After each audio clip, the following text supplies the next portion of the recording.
Welcome along to our latest face-off. We're mixing things up today as we're looking at three different markets in the Premier League. It's Jack Ogalbe and Tom Hill that are with me today. And we'll start off with round one then, which is the best underdog value to win the Premier League. Now, I know Jack's suggestion, so I'll go with Tom first.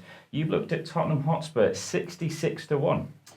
Yeah, I think it's a decent price, James, to be honest. Considering a team that have finished second on a couple of occasions, they're always in those top four places for the Champions League, and they've already played two of the top six big teams. They've already played Manchester City and Arsenal. They've not been beaten by either. Yes, they had a setback against Newcastle United a couple of weeks ago, but they've got the likes of Sessegnon, Lo Celso to come back in. Heung-min Son's now fully fit, and they don't play another top six big team until the end of October. So I think they've got a bit of momentum behind them for the next few weeks. Hopefully, can kick on and hopefully cut the gap between themselves and Manchester City. Yeah, so Tom has gone for Spurs. Now, I said I'd go to you second because you've gone for Liverpool, but a lot of people are thinking, well, Liverpool, that's under underdog, but 11-4 for the value to win the Premier League.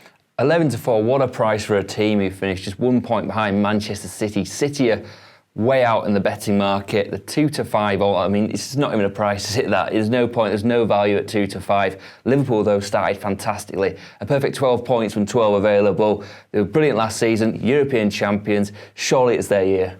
Yeah, I have to say, looking at these two arguments, although Spurs are a big price at 66, I can't see them having the strength to do this, so it's got to go with Jack for that with an 11-4 price on Liverpool.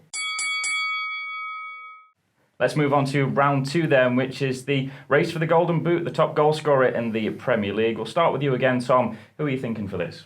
I'm looking at for me, the second best City striker in terms of the rankings at the minute, Raheem Sterling. He's only one behind Sergio Aguero, and at 13-2, I think he offers good value, James. He got 17 league goals last season. He's already on 5 this year. He plays in a more central role now under Pep Guardiola, and he's got a bit more freedom. And I just think the England international is getting better week in, week out, and they've got a great run of fixtures for Sterling to try and notch up a few goals.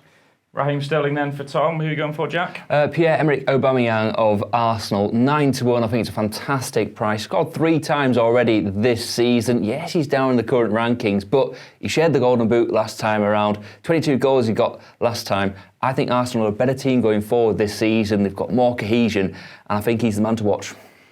Difficult, very, very difficult to pick a winner out of these two. I'd give a point to both of you, but I'm just going to side this time with Aubameyang as well. I think that is the one to go for. I agree. I think Arsenal look a lot more attacking and they could do very well this season. On to the third and final round then, and we're on to the relegation race. Now, it looks like there could be a lot of teams involved in this one in the Premier League this season. Tom, who are you expecting to struggle and go down? I still think there's value, James, in Newcastle at 13-8. Steve Bruce's men have only got 1 win so far this season, starting to struggle to get some goals, and they've just lost one of their best players in Matt Ritchie. The left back, or of course left wing, is one of the first names on the team sheet. 2 months he's out for with an ankle problem, and I just think it's going to start to stack up for them now. The fixtures don't get any easier. They've got Chelsea, Manchester United, Liverpool, Wolves, Leicester, all to come before the end of October. The fans are not on board, and I just think it's a miserable time for Newcastle. And at 13-8, I think that's a good price. Yeah, I agree. Yeah, a good price. Jack, who are you going for? I'm going for Norwich, 11-8 at the moment, and I saw them on Saturday. They lost 2-0 at West Ham, and they were woeful. I don't think they've got enough goals in the team. Defensively, they're poor. They've just lost Christoph Zimmermann. We're not sure how long he's going to be out for, but it was his first Premier League start in the Premier League. He looked really good, actually, and then he got injured. He had to come off, and they were just shocking after that. Tim Close is also out for the season, we think, as well. I just can't see them keeping them out. I can't see them scoring enough, and they're really going to struggle. Yeah, I actually do think both of these sides will struggle, but in terms of the value, I'd probably go inside with Newcastle United on this one. It's not all good around St James's Park at the moment, so a point for Tom. Well, there you have it. That is the end of the face-off. Jack taking this by 2 points to 1. Thank you very much for watching. Don't forget you can get in touch, leave us your comments via social media, and also don't forget to hit that subscribe button on YouTube.